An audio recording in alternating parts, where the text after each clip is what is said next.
1988. The crime rate in the United States rises 400%. 1991. The United States Police Force is formed. 1997. New York City is a walled maximum security prison. John Carpenter's Escape from New York. Kurt Russell.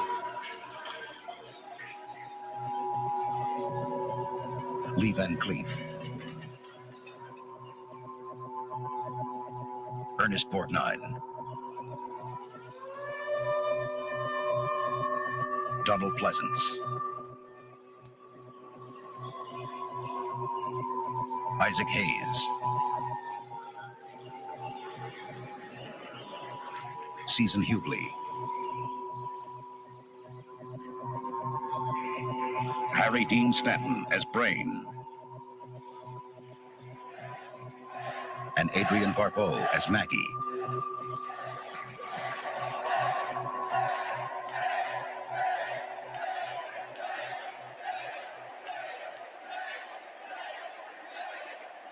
John Carpenter's Escape from New York. The ultimate adventure of escape and survival.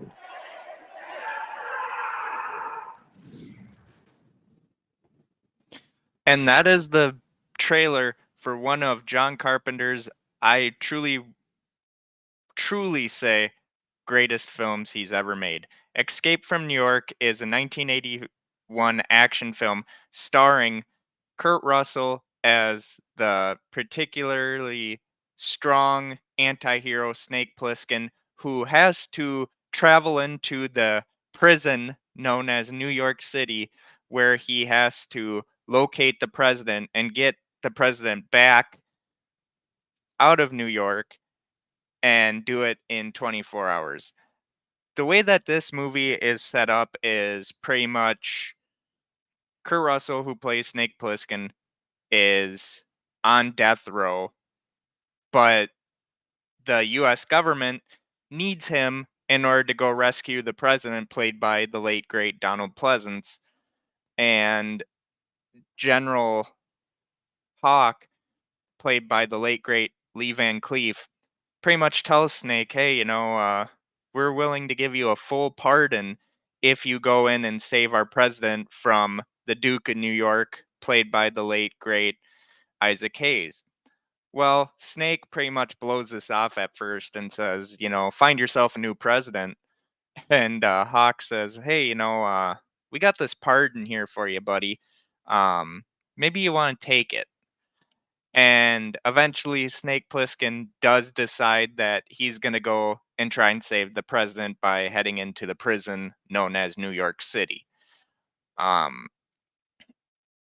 At first, Snake thinks it's going to be a routine mission, but there's a catch.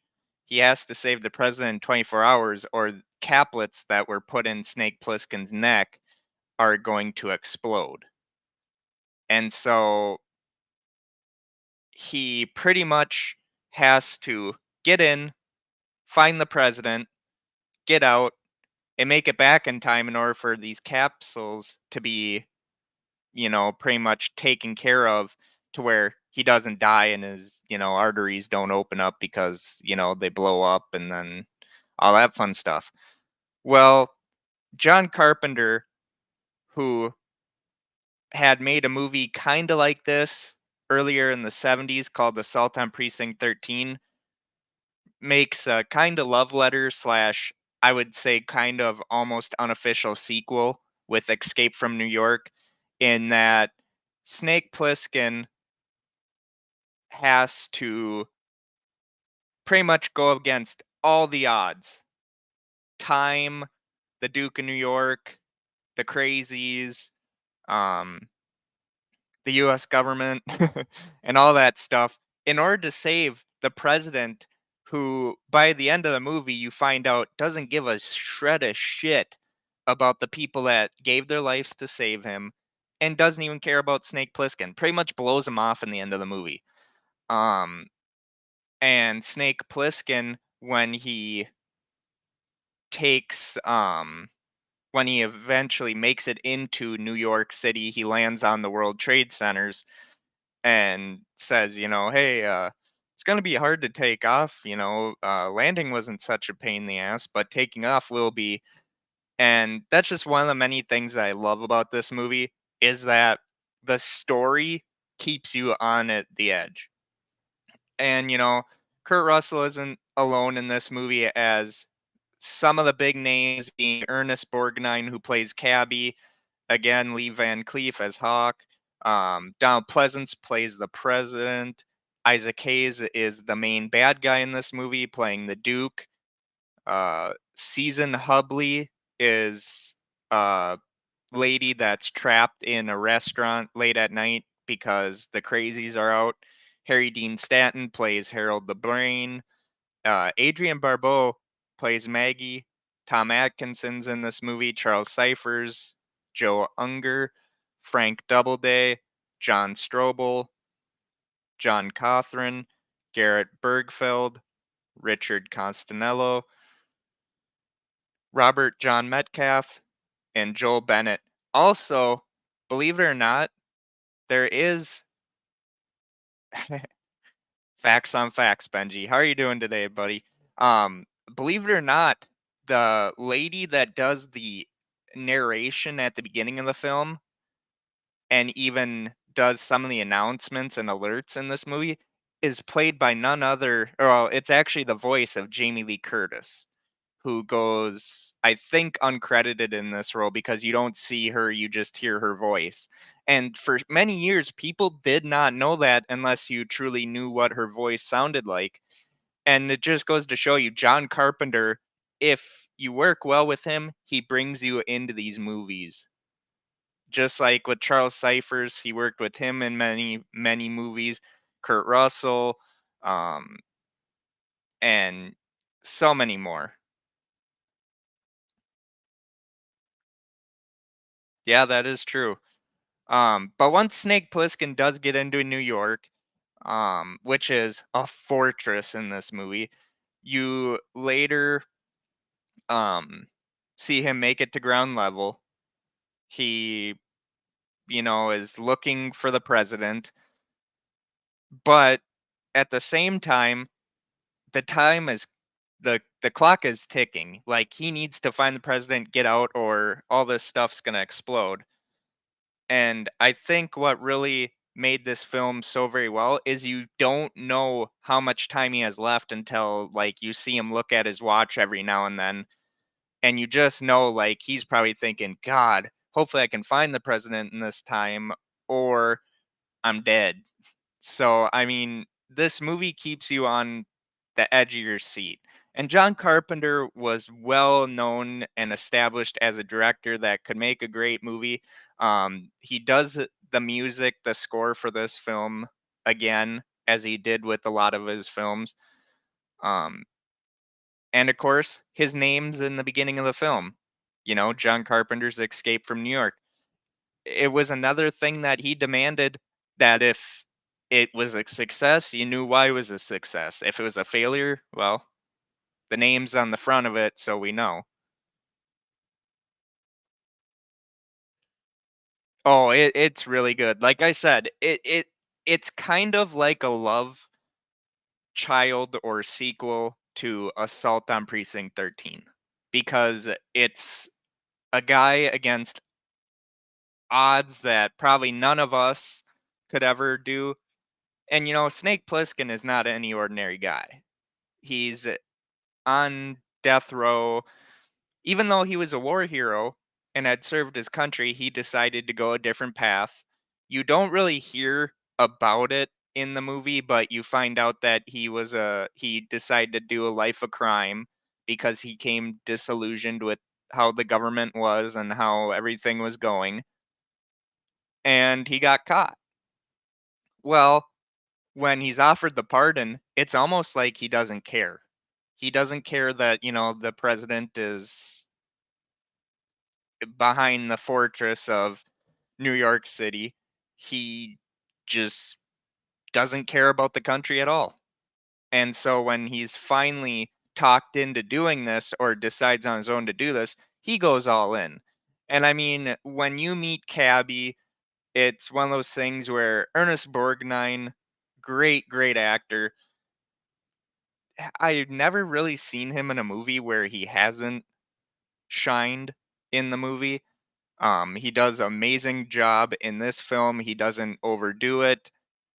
Same thing with Harry Dean Stanton as Brain. Doesn't have any scenes that are throwaway scenes. Adrienne Barbeau, who plays Brain's wife Maggie, amazing actress. Lee Van Cleef gives a performance that I think is a Lee Van Cleef performance. Donald Pleasance plays the president in that movie to the ninth degree, where you really believe that this guy, that Donald Pleasance, if he was ever the president and was that type of guy, he would hate his constituents. And he, like I said before, he does not give a shit that people literally died saving his life and that Snake Plissken saved his life. He doesn't care. Like, he gives them one, he's like, hey, is there something you want to say? And Snake and the president's like, yeah, I thank all the people that gave their life. It's their sacrifice kept me safe. And Donald Pleasance delivers it in such a nonchalant role, like, piss on them, type shit. So while Snake is looking for the president, he's also got to deal with the Duke of New York, played by the legendary late great Isaac Hayes, who, I have to say, his acting skill is so incredible as a villain. Like, you would have never thought that the lead singer for the song Shaft would be such an amazing bad guy. But he is. And John Carpenter, I think, took great glee in being like, well, I got Kurt Russell as Snake Plissken, the anti hero. Let's add all these things in the mix so that he can't, it's not easy for him. That Snake has to think and all that stuff. And so, at the very least, as soon as you see Snake make it and deliver the president over the wall and all that, you're like, damn, you want to buy Snake a beer afterwards. I mean, hell, I've seen this movie many times, and I told my wife, I was like, I would love to buy Snake a beer, because to go through all that shit and survive, I mean, you had to fight through the crazies, you had to fight through the Duke and his henchmen, you had to fight through the US government and all that stuff. So I mean, by the end of this movie, you're just like, you're wondering why Snake just didn't at the end say, you know what, this is my role from now on and give me another job. But Snake kind of walks off into the abyss at the end of the movie, which we would later get a sequel called Escape from LA. But, we're talking about Escape from New York and how amazing it was for a 80s movie. Um, and no, Benji, no no ugh, words are hard, everyone. No co-host tonight, doing it solo. But hey, you know what? I think I can handle it for one night. So yeah, it's one of those movies that keeps you on your feet. It did really well at the box office, and I mean, who knows? Maybe one day, maybe get Kurt Russell to come back as Snake Plissken. That would be so cool if we could have gotten the elusive third Escape movie, which originally Escape from Mars was supposed to be, or Ghost of Mars with Ice Cube was originally supposed to be the third Snake Plissken movie, which would have been Escape from Mars. But because Escape from LA had done so horrible, they decided to say, no, we don't want to do it. And I think by that point, John Carpenter's stock as a director had kind of taken a kind of a nosedive after The Thing and Big Trouble in Little China.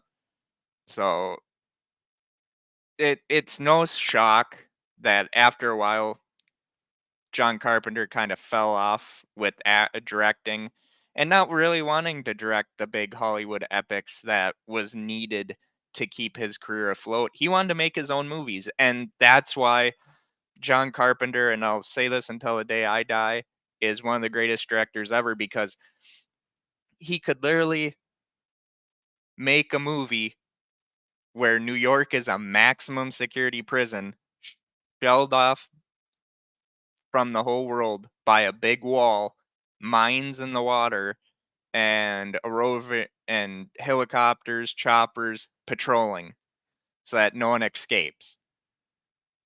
And to be able to get Kurt Russell to play Snake Plisken, who is not a hero, he's an anti-hero in this movie, and he's such a badass in this movie, is a testament to how John Carpenter is as a director.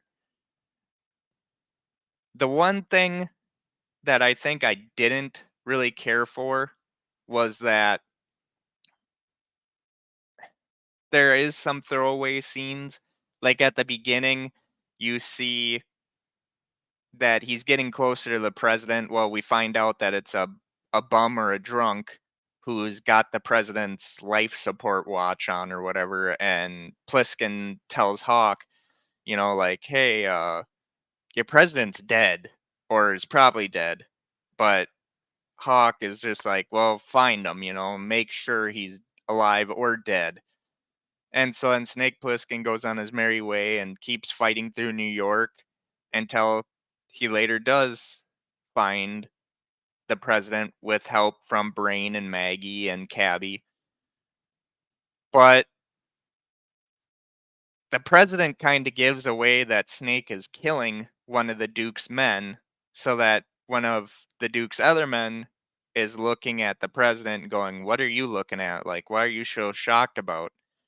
Turns around and shoots Snake Plissken in the leg with an arrow, and Plisken luckily gets the knife throw of Call of Duty proportions and hits the bad guy, kills the bad guy. And when they go to escape, then Snake and the president are captured again, to where the Duke in New York meets Snake Plissken and Snake meets the Duke. And when Plisken wakes up again, he's got to fight against Ox Baker, who plays a wrestler, or I don't know what they call Ox Baker's character in this movie, but it's pretty much like a wrestle to the death type scene. And Plisken dispatches the big oaf, as I call him, and he signals to the outside world that, hey, I have the president, we're on our way, get ready. And so it becomes a chase with Plisken, Cabby, the president, Maggie, and the Brain in the Cabby's car, with the Duke of New York chasing after them. And they go on a bridge that's filled with mines. Well, Brain has a map or a diagram of the bridge and where all the mines are and where it's safe and where they can go and all that. That doesn't really help them out. I think whoever did the diagram either made mistakes or Brain had it upside down, because it blows up their car, halves their car, kills Cabby, and Snake, President, Maggie, with Brain, they decide they're going to take off on foot on the bridge, and we're not seeing the time. We're not seeing how much time is left. We're not seeing um any of that. So you're kind of like on suspense of, well, how long does Snake have? How much time is there? And John Carpenter did mention that in an interview that he had with Robert Rodriguez, stating that he wishes he would have put a timer where people could have seen how much time was left and how quickly they had to get across that bridge for Snake to survive. And to me, I like it the way it is. I like the way that it builds up that suspense of you not knowing. And then, of course, when he gets the president, when Snake gets the president up to the wall, he has the president hoisted up. Well, he's waiting for the thing to come down.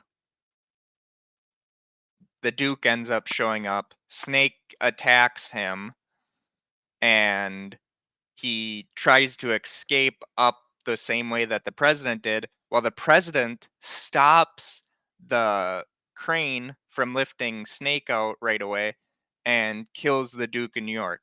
Meanwhile, by this time, Maggie has been hit by the car, Brain has stepped on a mine, and Snake is dangling above the wall, waiting to be saved because the president's an asshole and decides to stop the crane from moving, or the winch from moving. After the Duke of New York is killed, the president, played by Donald Pleasance, says, "You're the Duke of New York, A number one." And so finally, with the Duke dispatched, Plisken is winched back up, saved. Well, he has to make it so that they can get these capsulets that are in his neck out so that he doesn't die. And when he looks at the watch, there was like 1 second left. If he would have been there a second late, boom, bye Snake Plissken. And he goes up to the president, and the president's like, "Yeah, I owe you my life. Could I help you with anything you need?" And Snake said, "Just a moment of your time. How do you feel about the people that a lot of good people died trying to rescue you?" And the president just nonchalantly says, "Oh, I appreciate their sacrifice. The country appreciates their sacrifice." And he's looking at himself in the mirror while he's getting a shave and makes himself look good for the camera, because he was supposed to be at the Hartford summit to talk to the foreign leaders about tranium or some weird thing. And so it's funny because Snake literally figures out that the president didn't give a shit. He don't give a shit about Snake. He doesn't give a shit about the people that died saving his ass. So he walks away. Um, and Tom Atkinson's character just puts his head in his puts his head down and shakes his head, because it's like even he knows the president's an asshole. Well, Snake walks off and he runs into Hawk. Well, Hawk's like, "Well, I suppose you're gonna kill me now, Snake." And he's like, Snake just says, "I'm too tired too," and that his name is Plisken. And Plisken walks off. Well, the president, thinking that he's gonna play the recording for the delegates of these foreign countries, is actually playing the music that was the cabbie had, and that Snake Plissken has the cassette. Well, Snake Plissken ruins the cassette, and that's how the movie ends. It it's a great movie. I honestly 100% think people that haven't seen this movie should see it.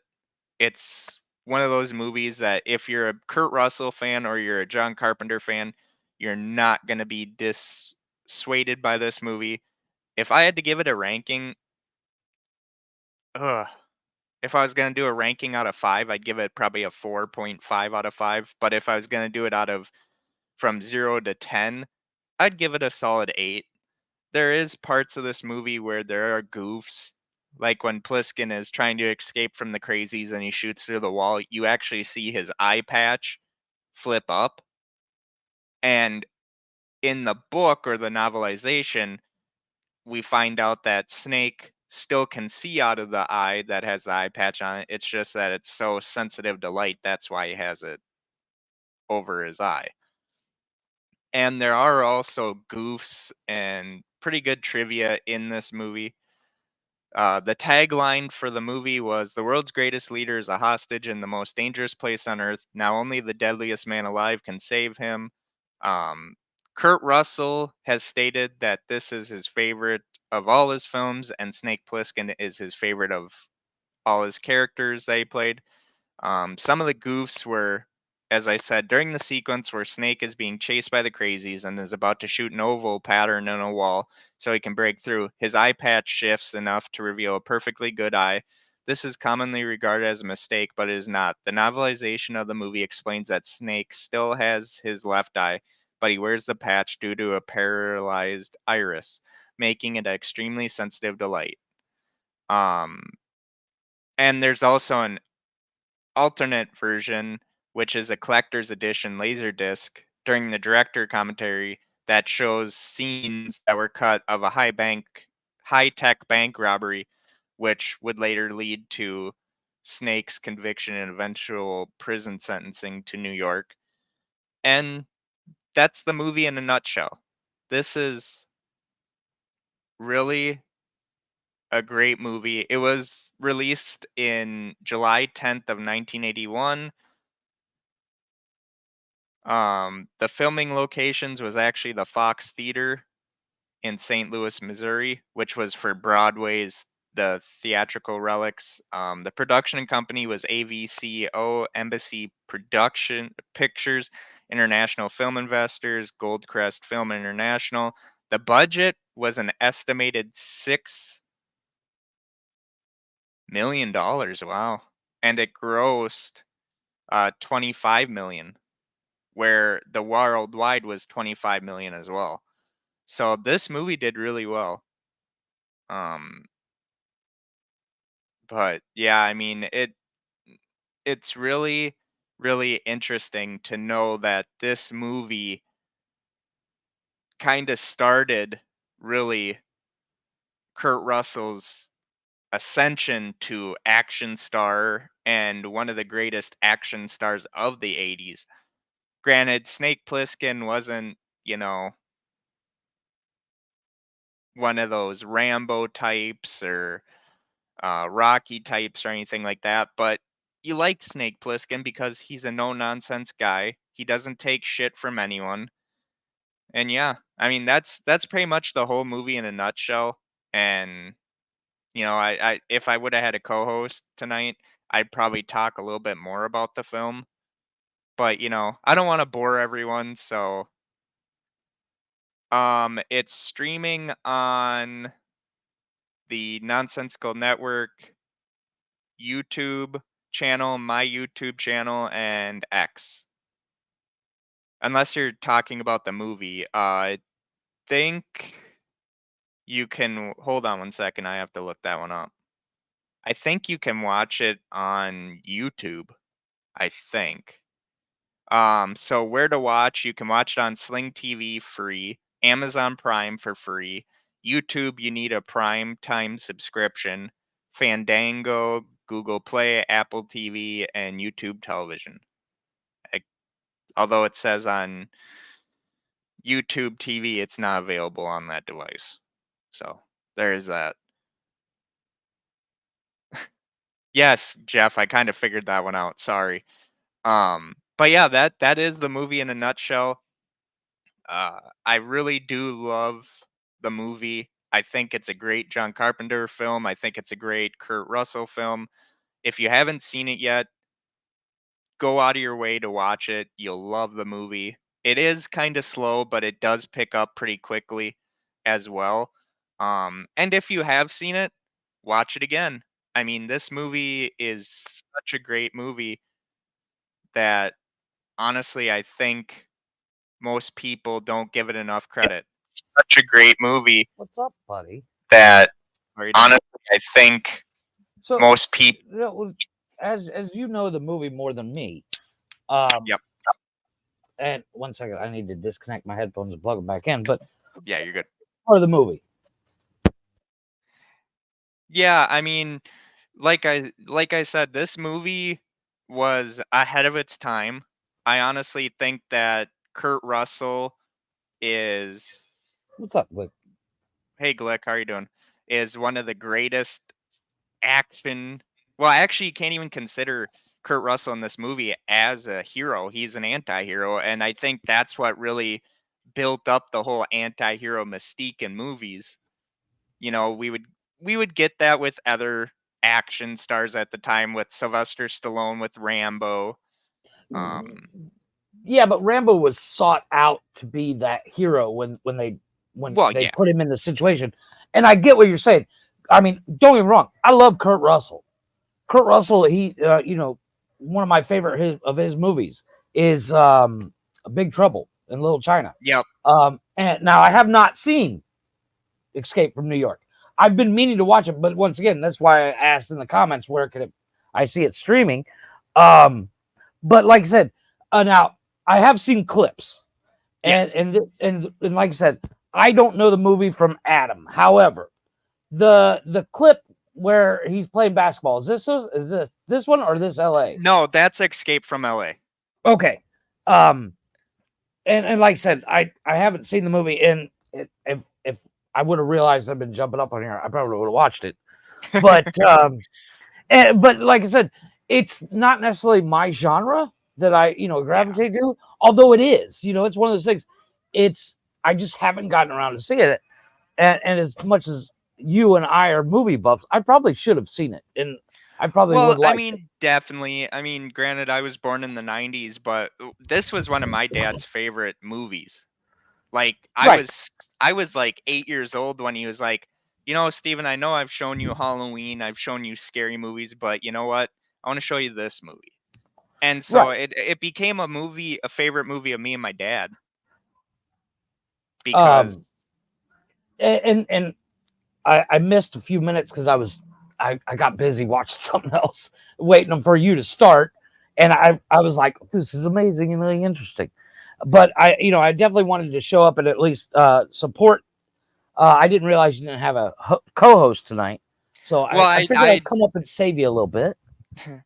Thank you. I'm sure Glick was probably sitting there like, hey, Jeff, go save him.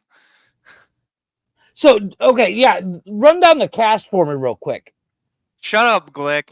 It wasn't Dennis Quaid, you fucker. Honestly, I don't know who's in the movie. I'm actually bringing up the cast list now.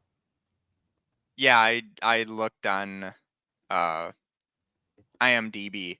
Kurt Russell, of course. Lee Van Cleef played Hawk. Ernest Borgnine was Cabby. Donald Pleasance played the president. Isaac Hayes was the Duke of New York. Oh, Harry Dean Stanton's in this? I love that Yep, dude. he was the brain. Adrienne Barbeau is Maggie. Tom Atkins is in this film. Charles Cyphers, who would be in a couple other Carpenter films. And there's also a cameo by it's more of a voice cameo, but Jamie Lee Curtis. Oh, no kidding. Yep. So and I did catch your explanation of what the film is, but as somebody that's seen the movie several times yourself, and I do this with movies all the time. When you're getting ready to put on a movie, you're like, oh no, I really want to sit through that scene. What's that scene for you? Like, worst part of the movie that you're just like, oh, I know it's coming. Can I fast forward through it? My favorite scene is when they're on the least favorite. Like that cringeworthy scene where you're like, oh, I want to watch this movie, but I don't want to sit through that scene. God, that's a good question. The viewers can go, okay, so I know this part's coming up, and obviously spoilers, but I know this part's coming up. Do I really want to sit through that? When they're trying to get the escape and the bad guys cut the glider, whatever it's called, off the Twin Towers. Okay. I mean, that's just my thing. And it's like cringeworthy, you're saying? Yeah, because I mean, it's like you see. So he has to land on the Twin Towers because that's the only place he can land. And with what had happened later on with the Twin Towers on 9/11, it's kind of like one of those things where you look back on it and it's like, and you're like, ooh, bad choice. Yeah. Even though this movie was made way before then. I mean, agreed. Even in the King Kong remake, they had King Kong going up the trade towers, and which really? was I did not know that. I'm not a big King Kong guy either. No, but so that being your least favorite scene because of the Twin Towers, and I get that. favorite scene? When they're on the bridge. I mean, because you don't see how Well, much time. remember, I have not seen this movie, so explain what's happening. Well, when they get to the bridge, Snake Plissken keeps looking at his watch, which he has 24 hours to get the president out of New York so that he can make it to the summit type thing that he was on his way to for some. He was going to talk to the nation's powers about some type of element that was actually going to save the country. Okay. Because in this movie, it's kind of like what's going on now, where there's lawlessness everywhere and the country's on the brink of probably collapsing. Okay. Where in the movie, it's already done that. Okay. Um, Not quite and post-apocalyptic, but getting pretty yeah, close. yeah. And so what they have done is they've taken the world's worst criminals and put them in New York and pretty much surrounded it with a wall. So, like now. Yeah. I mean, And when they're on the bridge scene, you just see Snake Plissken or Kurt Russell looking at his watch, and you're wondering how much time does he have left? Is he going to make it? Because if he doesn't make it in time, they had put caplets in his throat to where if he didn't make it in 24 hours, or he tried to go not do the mission, they would kill him. okay. And so you don't know how much time he has left until he saves the president and all that. And he looks down at his watch and he's almost like 1 second. And if he would have been a second late, he's dead. Okay. And I And, mean, this movie is a great movie. I'm gonna just kind of explain to the people here. I have the trailer, and as soon as I get through the preview of the ad, I can play it for you. Well, yeah, I played the trailer early on. Did you? Okay. I mainly I want to play the trailer again just for my own education, because like I said, I've not seen this film. Mainly because I think it just comes down to laziness on my part, but oh, it's now on Blu-ray, by the way.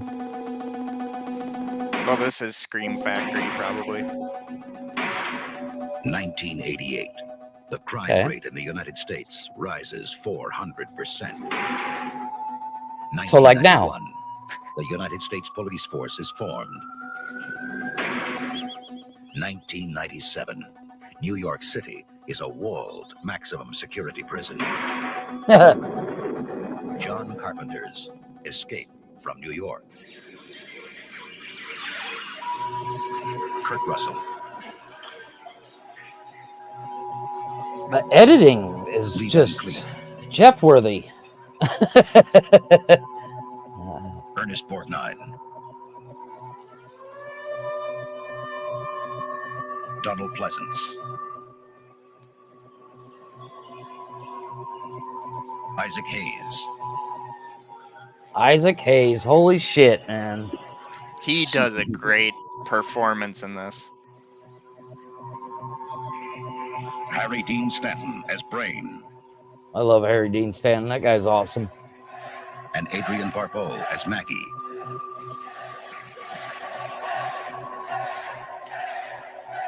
I mean, this is pure on Kurt Russell's heyday. I mean, he was built like a brick shit house. Escape from New York. Built like a brick shit house, and adventure of escape. Just kind of a badass. Well, like I said, this movie, I think John Carpenter was trying to make a sequel to Assault on Precinct 13. And this is kind of like an unofficial, as I call it, sequel, even though it's not. And I know people in the comments are going to be like, this isn't a sequel to Assault on Precinct 13. It's not. But if you look at it's like that a movie, reimagining sequel. Kind of, yeah. Yeah. It's like not quite a sequel, but like an alternate universe kind of sequel. Yeah. I can see what you're going on. Where Assault on Precinct 13 was pretty much world hasn't collapsed yet, and Escape from New York is like And if you look at both trailers, the lettering actually matches Oh, for okay. both Assault on Precinct 13 and Escape. But I mean, once again, like what I was saying about, I mean, you can just watching that trailer there. I mean, you can totally date the movie, and but that's kind of Carpenter's style too. Oh yeah. When like Carpenter always has these, I get it. It's reminiscent of the trailer for Christine and reminiscent of the trailer for Big Trouble. The it's iconic, so to speak. Yeah. John Carpenter can cut a trailer and the movie titles. It's got that slow, ominous start, which is kind of like it's hard to replicate. It's what I mean. It is. I mean, and that's the thing. Like I said, that's one thing that John Carpenter, I will go to my grave. He is the greatest movie director at that point. I can agree with that for the simple fact, Carpenter, like I've seen Christine so many times. When you do the Christine movie, I can recite that movie from start to finish. I love that movie. And that's the car nut in me. But when it comes to John Carpenter, if John Carpenter makes a movie back in this era, you're like, oh yeah, we need to fucking see that. Because well, yeah, once he escaped from some of these movies, like the critics did not understand the movie. They would also say the same thing with Big Trouble in Little China, The Thing, and I've not seen The Thing. I've literally tried to find The Thing, and I cannot get it to stream. There's the remake, but I've wanted to see The Thing for several times because Kurt Russell's my dude. Yeah. I've seen Overboard so many times it's ridiculous. Mainly because I got a thing for Goldie Hawn. I don't know why. So did he. yeah, he did. He did. But at the same time, like I mean, this was probably John Carpenter's. I would say this was John Carpenter, prime John Carpenter. It was back during the age of the Grindhouse movie. Okay. And that's what Escape from New York pretty much is. And that's why Robert Rodriguez loves this movie. And when he did an interview, he asked John Carpenter, he's like, what's the biggest regret you made filming this movie? And he's like, not showing how much time Snake Plisken had on that damn bridge. Agreed. But at the same time, I think if you would have given away the surprise of how much time he had left while they're on that bridge, you would have known that, oh, okay, he's still fine, all that. Where when he's looking down at his watch, it's just like, how many seconds do you have left? How many minutes is it? Oh, so they didn't show it. No, like they'll show during the movie, like every now and then he'll look down and he'll be like, oh, okay, I got time. Well, when they're on the bridge, you just see him look down at it, and it's not like he gives it away that he's running low on time. But it's kind of like he keeps looking at it and he's like, come on, we got to hurry up. We got to go. And of course, so you think it would have been better if they would have like had almost like not a split screen, but like a picture-in-picture of his watch, like a timer. Kind of. Would have improved that scene. To the point where you're like, holy shit, he better fucking hurry. And Carpenter thought that way. But at my point, it's like I would have had to seen it in the theater. Like, if I'm Carpenter, I want to see it in the theater and be like, see which would have worked better. But I think either way, it probably could have worked out. But honestly, that surprise of not knowing until finally he's up there and he's looking down at his watch and it says 1 second left after they had now disabled the little pinheads they got in his throat. I think that worked out just fine, too. I mean, I'm not Carpenter, so at the same time, you still see that he's cutting it close. Oh yeah. Okay. Yeah, like I said, I mean, it's one of those movies. I have a list of classics that I plan to watch, and you said there's a book about it. Correct? Yeah, there's evidently a novelization of it. I'm sure you're gonna probably pay a pretty penny for it. It's probably out of print, kind of like what the Halloween book was.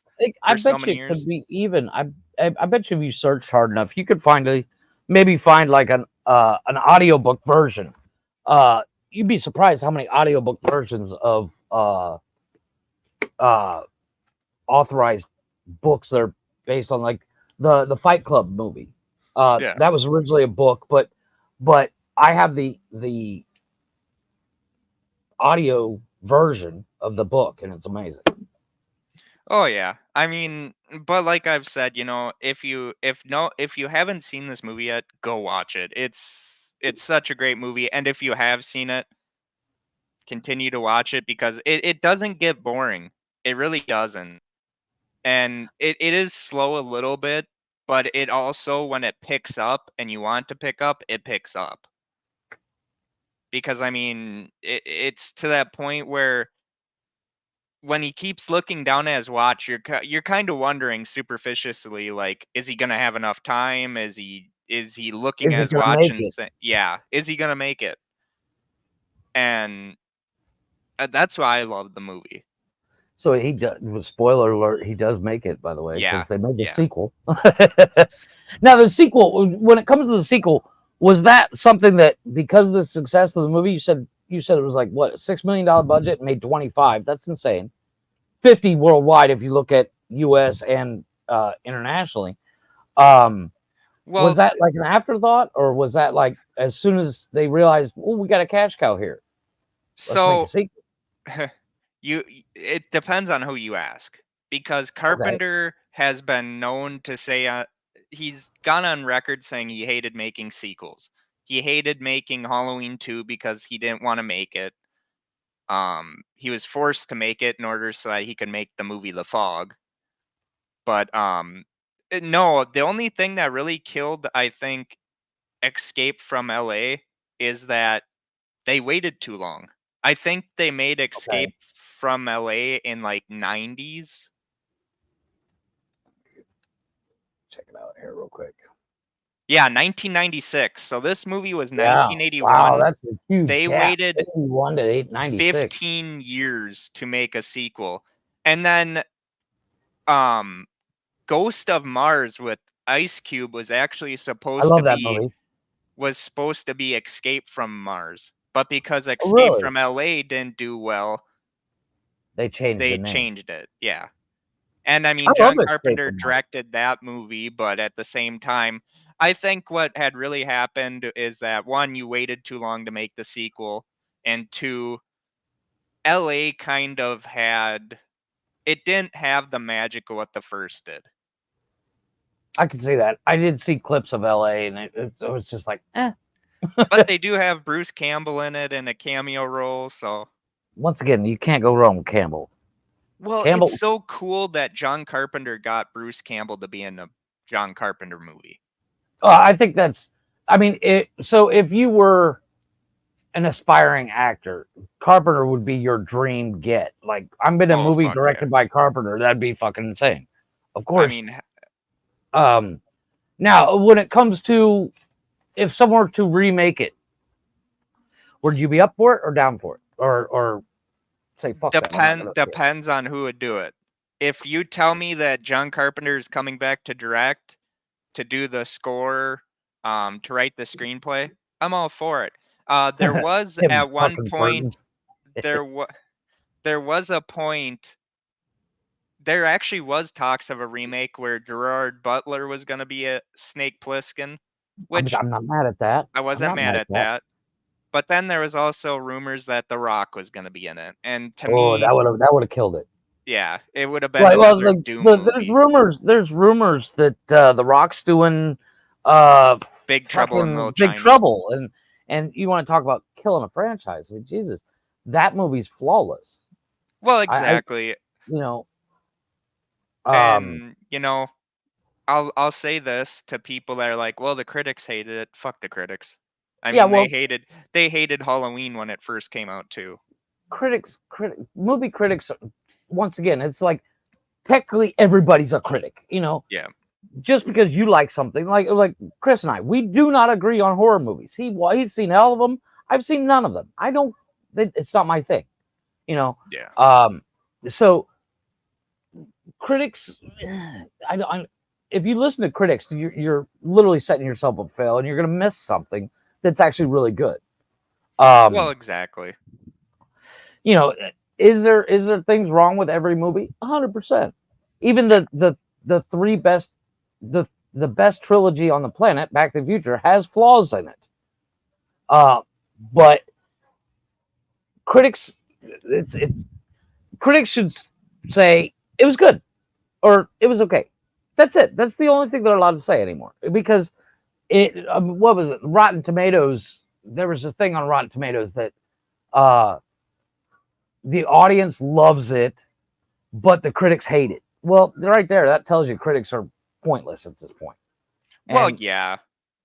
I mean, it's this movie. Now, I know people will get mad at me for saying this. Would I be mad if this movie ever got remade? No, if it was done right. But ultimately, at the same time, with its political tones that John Carpenter was trying to talk about, people would immediately go to say, oh, well, it's Donald Trump or it's some stupid shit like that. And to me, right. it What about John a gender Carpenter, swap, Snake Plisken? again, Snake if you could find the right woman. Agreed. I mean, one of the things my wife and I do, we there's a movie. It's a Mexican movie. It's called We Are the Nobles. It's in Spanish, Nosotros los Nobles.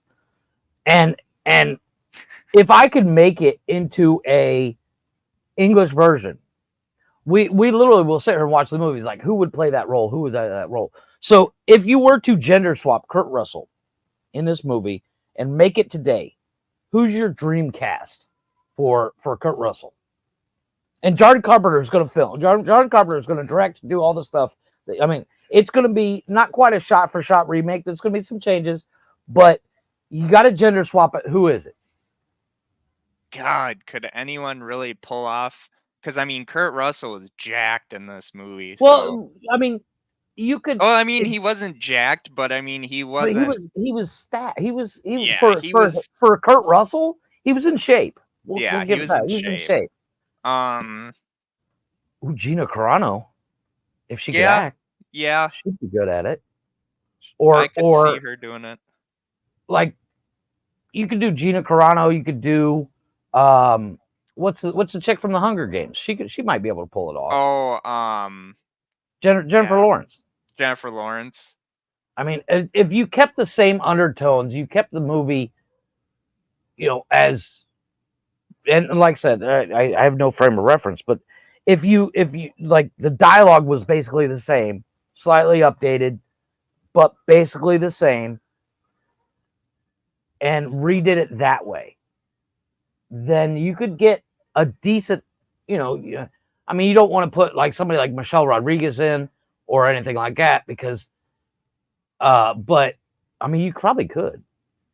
Well, I mean, Michelle Rodriguez, I could really see her as a female Snake Plisken because she's that tough, badass. Yeah, she's kind of a badass chick, dude. Yeah, but I don't know. Honestly, I don't know. There would be so many ways that you could be like, oh, well, Gal Gadot could probably do it because, I mean, Wonder Woman. But I mean, but she doesn't. The thing is, Kurt Russell has an essence of I'm a badass by looking at him. Yeah. Gal Gadot does not. Like, Gal Gadot, you look at her and like a stiff breeze would blow that chick over. Snake Plisken. That's the thing that I loved about Kurt Russell's acting in this movie is that he doesn't have to tell you he's a badass. It's people always saying, it's a look. I thought you were dead. You're alive, Snake? I thought you were dead. It's a look. Yeah. With a glance, you're like, I'm not going to fuck with that dude. I mean, and Gina Carano's got that in spades. Yeah. I mean, it's like Stone Cold Steve Austin looking at Vince McMahon like, I'm going to stunner your ass, bitch. And you're going to take it. And there's not a damn thing you can do about it. And that's, the biggest problem nowadays is they like to gender swap and remake everything because every story's been told. And correct me if I'm wrong, but there's only like 8 types of stories. Is it 6 or 8? It's like man versus nature, man versus himself, blah, blah, blah, blah, blah. But I don't mind a remake. Like, we've picked on Mark for loving the new Roadhouse, but His views on that one are very communist. yeah. What are you gonna do? But if they would have gender swapped that, it would have ruined it. Yeah. It wouldn't have been the same movie. It would have been 100%, 180-degree movie. But with something like this, because it's man versus time, where he's got a job to do, he's got to get it done, he's got so much time to do it. He's not really going up against somebody else that is a named person. You know what I mean? Like, well, yeah. I mean, even though he's like going up against a group of people, yeah, like, but he's not going up against a formidable person. Like they tried to make Isaac Hayes the perfect bad guy, and he does play the perfect bad guy. It's just one of those things where you look at the way he plays that character, it's like, oh yeah, he's total badass, the Duke of New York, as he claims himself to be. But it's honestly like Kurt Russell probably looked at him and like, really, this is the guy we're going with? Like, and I'm sure Kurt Russell was and like, don't get me wrong, hey, I love Isaac Hayes. Yeah, I love he's Isaac a great Hayes. guy. But the guy speaks, and I go, Chef. Yeah. Or the guy that sung the theme song for the movie Shaft. Like, exactly. I'm waiting for Shaft or Richard. Badass. No, I'm waiting for Richard Roundtree to come around the corner and be like, "Hey, Snake Plisken, I'm the real Duke of New York, bitch." Exactly. I mean, and not that Isaac Hayes was a terrible casting choice, but it comes down to he doesn't scream scary badass. And I'm not saying I could take out Isaac Hayes, but it's kind of like when they put David Carradine against Chuck Norris and Lone Wolf McQuade. It's kind of like, okay, I could see that they're trying to make David Carradine, he was in Kung Fu, so evidently he must know what he's doing, even though I'm sure Chuck Norris went like, really? Yeah, but Chuck Norris never once played the bad guy. I mean, you want to talk about Chuck Norris as a bad guy just sounds wrong. Well, no, I'm just saying in Lone Wolf McQuade, having David Carradine kind of being built as an equal in martial arts standards. Yeah, but like, if you were to replace David Carradine, who would you pick? We could put Jean-Claude Van Damme in there. Fuck that guy. Well, he was a little bit too young. Well, you know what I mean, though. I mean, like, back in the 70s, there wasn't really much of an equal. I mean, well, exactly. No, that was an 80s movie, I do believe. It was, you don't have Bruce Lee. You don't have Bruce Lee anymore. So I mean, Jackie Chan, but then it becomes a comedy and just. So if you could remake this movie, Escape from New York, with just replacing Isaac Hayes, who do you put in? Conor motherfucking McGregor. Facts, boy. I mean, I'm talking, from that era, 81, you got, and once again, no disrespect to Isaac Hayes, love the guy, he's a great actor, but let's say he can't make it. Who are you going to replace him with? I mean, you could go Richard Roundtree. You could have put Richard Roundtree in this movie and made him actually more of an intimidating person. You could have went with Robert Z'Dar. You could have went with Robert DeVee. You could have. There's so many named bad guys. Hell, you could have even put fucking one of the people that played Michael Myers in fucking Halloween in this movie, and it would have probably worked. Oh, as we all learned from that fucking Tom Selleck movie, Gene Simmons was kind of a scary dude. Yeah. That movie scared the shit out of me. Gene Simmons without makeup scared the shit out of me, man. I can't remember what it's called. Those weird fucking spiders and shit. But yeah.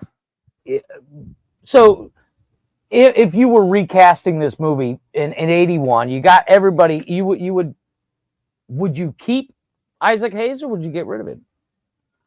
Unless I could find someone that was better, I'd keep him. I mean, That's the Would thing. it take away from the movie is the question. No. I mean, and I'm sure people that first time watch this that aren't like us that love these movies would probably be like, he kind of ruins the movie. It's called Escape from New York, not hey, I gotta get my ass beat Right. by It's fucking Isaac once again, it's not a man versus man. It's a man versus No. time. Yeah. He's got a job to do. He's got time. And yes, the goons, quote unquote, the goons have to try to stop him, so to speak. And you do have to have a face as the head of the goons. And Isaac Hayes is that face, if I'm understanding you correctly. So, does he even go up against Kurt Russell at any point? Yes. Or is he just okay? And I'm assuming Kurt Russell wins. Yeah. Well, the first time that he meets the Duke of New York, he had been shot in the leg with a bow or with an arrow, so he's kind of like hurt. And the Isaac Hayes' character grabs the arrow and kind of twists it. And like Kurt Russell no sells it. Like you hear him kind of like grit his teeth a little bit, but he no sells the shit out of it. Well, that's a Kurt Russell standard. And so when he gets knocked out by the Duke, it's kind of like, I'm sure Kurt Russell was like, okay, I'm an actor. I can do this, I'll make it look good. And he does. He really does. But like the Duke of New York, it's such a character that's a throwaway that it's kind of just like you could have put Kurt Russell going up against the Crazies as the main villains. Or you could have just not had a head of the you couldn't have had it. You could have got away with not having the Duke. Yeah. And just had a group of guys that like there were a small government of guys going, let's all go get him. No, like I said, I definitely want to check it out. It's on my list. I have a list of like 75 movies I need to see and rewatch and all that stuff. But yeah, like I said, you've quote unquote sold me on it. I definitely should check it out. I've been told I need to check it out for years. It's just nowadays it's harder to find movies, especially where I live. It is on Amazon Prime. I don't know if it's free on there. Your Amazon Prime. It's not on mine because I looked today because I was like, oh, he's doing Escape from New York. Maybe I should watch it. Then I can help him out. Get a VPN. Well, yeah. And then you could just switch your region to America, and Yeah, actually not as easy as you think. It can be done. It's a kind of a pain in the ass, but it can be done. I need to get on that. What movie are you doing next week? I don't know yet. I'm gonna try and get Rock Lee on the show. I want to, like, I talked with Glick a couple of times about it, and he's like, well, are you gonna still just do movie reviews? And I'm like, yeah, I'll do that, but at the same time I want to do like round table discussions. Like we were talking about Ghostbusters last night after a lot of people had left, and I kind of want to do a round table discussion on all the Ghostbusters films, even the female version of the Ghostbusters. In itself, if no other Ghostbusters movie existed, is not actually a terrible movie. I mean, it's not great. Never seen it. Really, it's not terrible, but it's not great. It's a hard sell because I didn't grow up during the Ghostbusters and I get phenomena, but at the same time, there's the three main ones, and then there's Ernie Hudson's. Right. So once again, you gotta it's like when we were talking about Roadhouse. When you watch remakes, you have to forget the originals exist. And I Mark think that's did the easily. problem. I mean, hell, he thought Jake Gyllenhaal was better than Patrick Swayze. Again, people, we do look at Mark's views as communist. But if you watch that movie for just what it is, and when you watch any movie, that's what you should do. Yeah, it is a 2-hour alternate reality. You're getting a peek in it, and like what's the I can't remember her name. Is it Leslie Jones? She plays the Ernie Hudson version. Yeah, not a fan. I think she overacts, so she ruined it for me. But the Melissa McCarthy and the blonde chick from Saturday Night Live, that blonde chick, oof, she's got something, dude. I don't know what it is. She plays the perfect Egon style nerd. Yeah. And Hemsworth just, what the fuck are you doing, dude?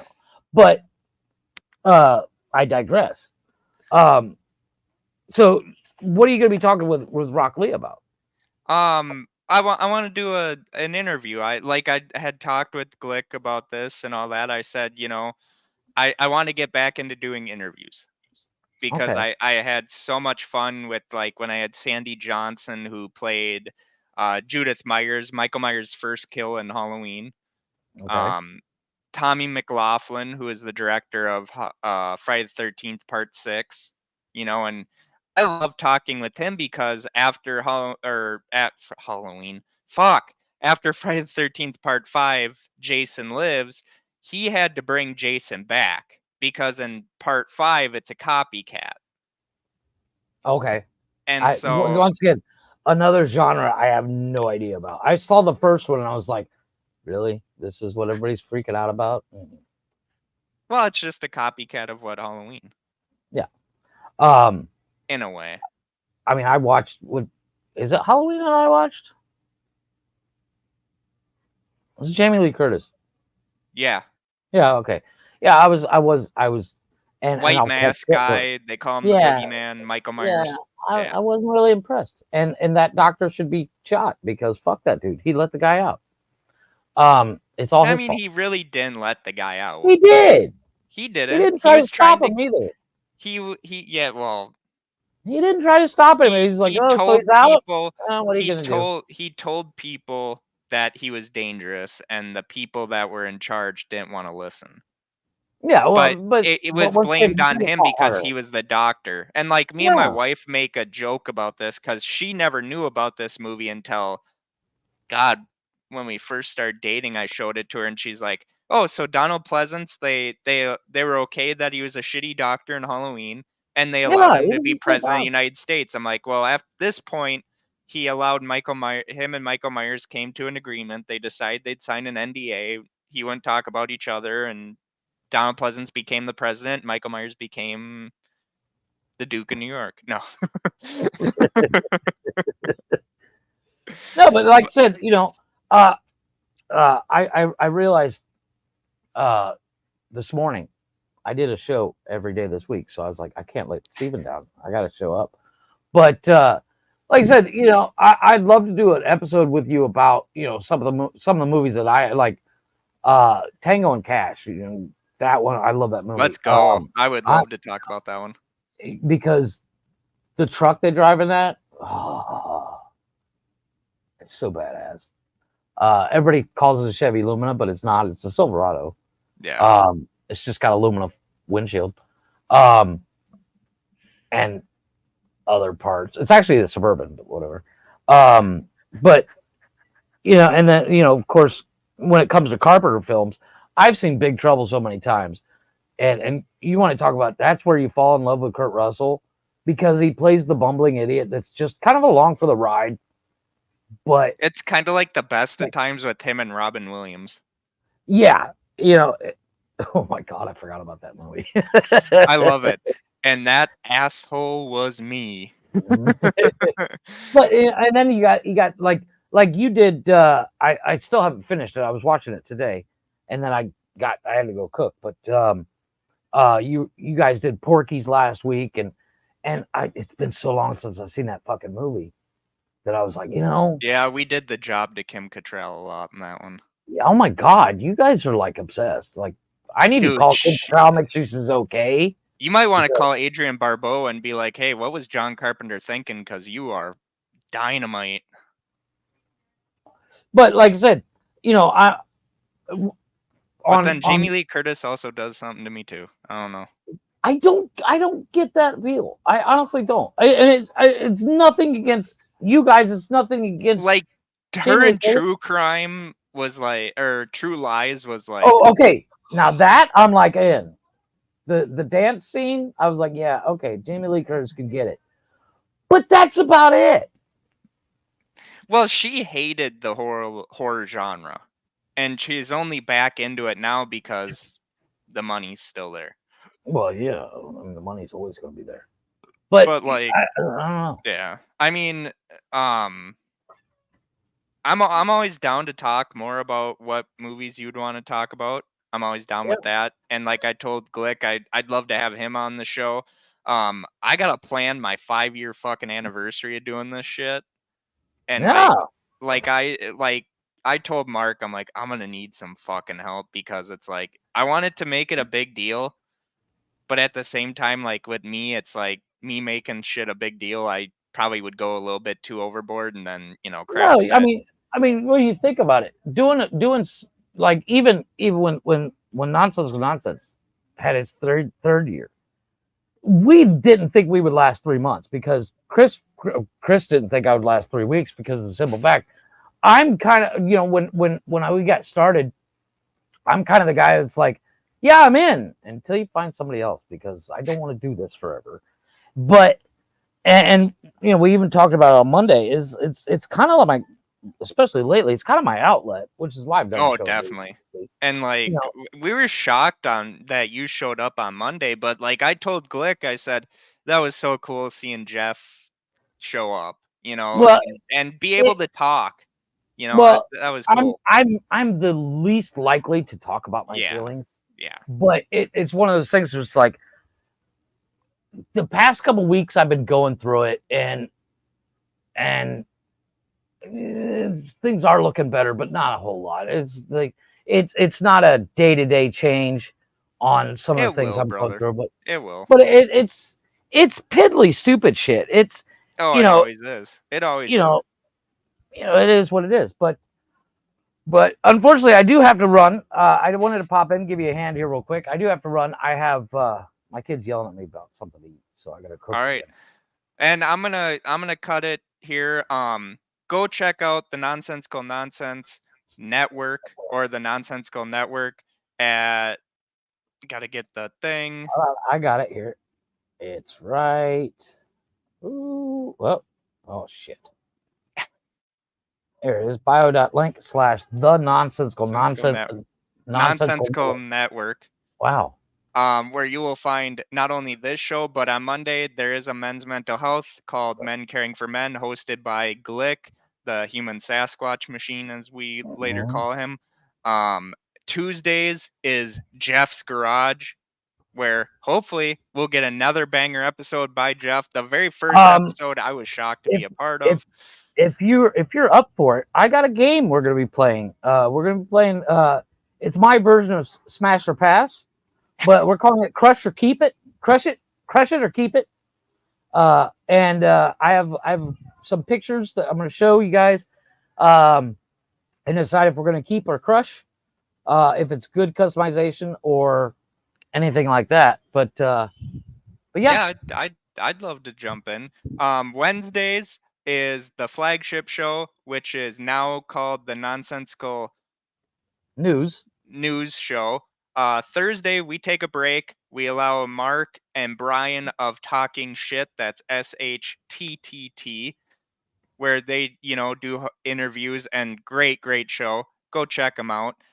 Fridays Glick does House of Music, where he interviews music artists. He did a very great one with Hunter Lott, which I loved it. The guy is very humble, and still sticks to his principles in kind of a profession that kind of chews people up like that and spits them out.